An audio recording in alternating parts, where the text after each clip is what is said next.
Hello friends!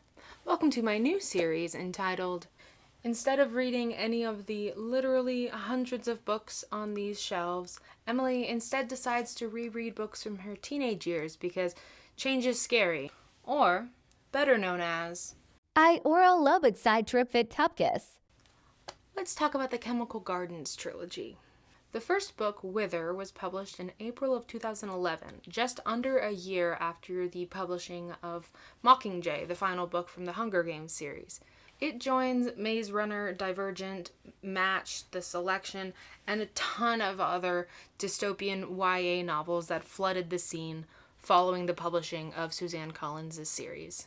Fun fact, before writing the Hunger Games series, Suzanne Collins was a writer for Nickelodeon and worked on shows like Little Bear and Clifford's Puppy Days, so quite a change in topic. Anyway, in this post-apocalyptic dystopian society, humanity has managed to cure basically any sort of viral ailment that may befall them, but they are now suffering from a mysterious ailment that kills all women by the age of 20 and all men by the age of 25. So orphans are running rampant because their parents just are dying, and teenage girls are sold into slavery and prostitution and forced into polygamous marriages in order to keep humanity going. Our main character, Rhine, is 16 and has been kidnapped away from her twin brother, Rowan, and is sold into one of these polygamous marriages. She is now the new bride to a 21-year-old Lyndon, who is the son of Vaughn, this renowned geneticist who is working on trying to find a cure. So the first book is all about her marriage and her trying to escape and figuring out what Vaughn is up to because she just doesn't like his vibe. She's there about a year, and then in the end, she manages to escape with Gabriel, the servant boy that she has fallen in love with. So the second book, Fever, is about their traveling up to New York, where Ryan is originally from, and Gabriel was sold into servanthood, slavery, from a very young age, so he's never really experienced this sort of freedom, and so she's trying to show him the world. But on the way, they get trapped in a brothel, where Ryan and Gabriel are forced to perform for the viewing pleasure of paying customers. They manage to escape that and make it up to New York, but Ryan's brother, Rowan, has burned down their house and is nowhere to be found. While Ryan is succumbing to a mysterious illness that can't be the virus because at this point she's only 17, Vaughn shows up and is like, hey, I can cure whatever is ailing you. And she's like, okay, I'm gonna die anyway, might as well just go back with this weirdo. And he takes her back to the mansion that she just left. Book 3, more trauma. Here we go. Back at the mansion, Ryan is now forced to undergo violent and invasive procedures in order for Vaughn to attempt to find the cure for the virus. Ryan learns that her brother is working for the pro-naturalist rebels and is blowing up hospitals and saying that humanity should just be left to die. But Lyndon, her husband, and Cecily, who is one of her sister brides, help her escape. They manage to reunite Ryan with her brother Rowan. But plot twist, he's been working with Vaughn this whole time, not even knowing that she was still alive and that Vaughn was the one who had basically kidnapped her. So Vaughn had been using Rowan and eventually Ryan with those invasive procedures. He had been using them as a sort of case study in an experimental procedure to try and find a cure. Lyndon dies in a freak accident, and then Cecily kills Vaughn, and then unclear amount of time passes, and the cure is finally found, and everyone is fixed. Hooray, happy ending! Good lord.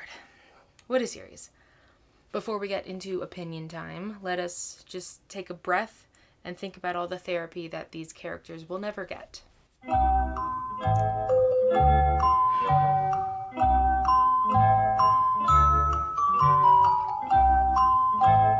Anyway, let's start with the marriage. I remember when I first read this, I wasn't too weirded out with the age gap, her being 16 and him being 21. But now being the north side of 21, and remember being 21, literally What? One of Ryan's sister wives, Cecily, is 13 when they like have the marriage ceremony thing. And she becomes pregnant within the time of the first book. And he's 21.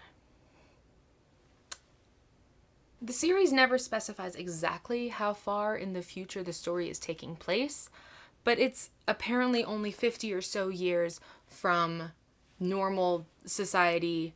We finally reached all the cures for everything all the time. 50 years pass, all the people start dying off from the virus, and now we're here. So it's like the characters aren't too far removed from a society in which I hope that's not a rational thought, like a 21-year-old knocking up a 13-year-old.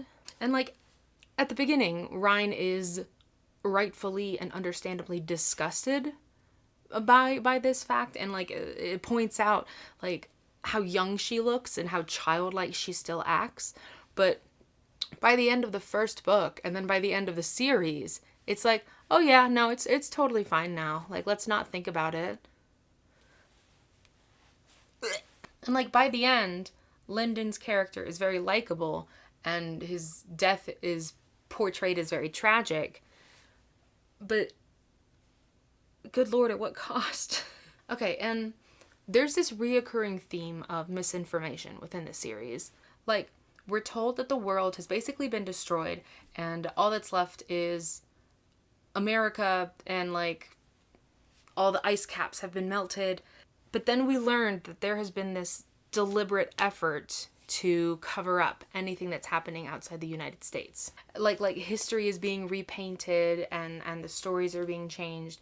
And I can't really see that as something totally realistic. It would just help if we knew exactly how far in the future we are. Like, is it a century or two? Is it a millennia? Because like the technology that they have is kind of what we have now. Like they have like holographic kind of stuff, but other than that, it's basically what we have now. Because like my grandmother, she has a set of encyclopedias from like the 60s that she hasn't gotten rid of. But what she does is she like writes in the margins and puts in newspaper clippings when the information in the encyclopedias it has been updated. Instead of getting rid of it and getting new encyclopedias, she just adds to it like a scrapbook. So I can't imagine a world in which information is just completely and totally lost unless there's been a huge time jump from what we experience now.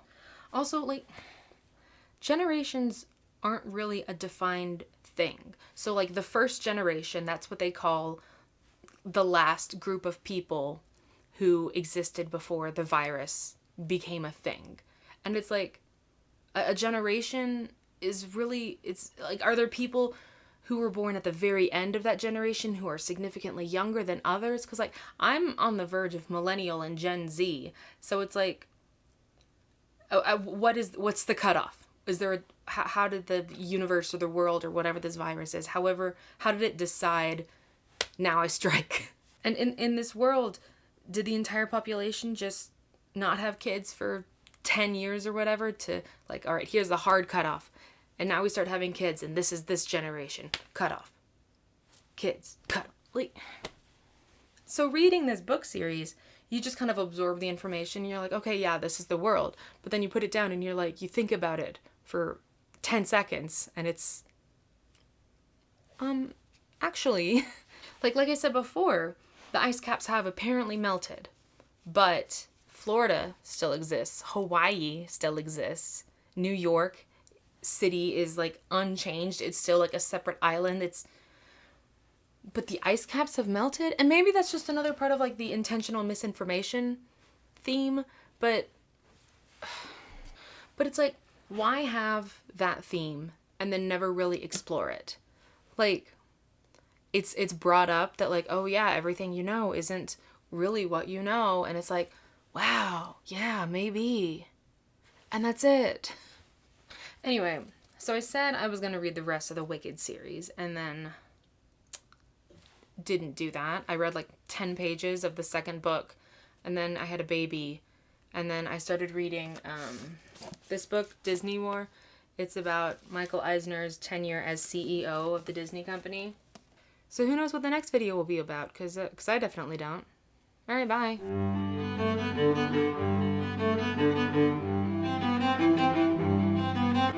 What? No. No. No, listen. I wasn't gonna listen. I'm embarrassed. It's okay. I just need to quit my nails are driving me nuts. Where are they driving your nuts? Probably to wherever your video's going. I'm sorry.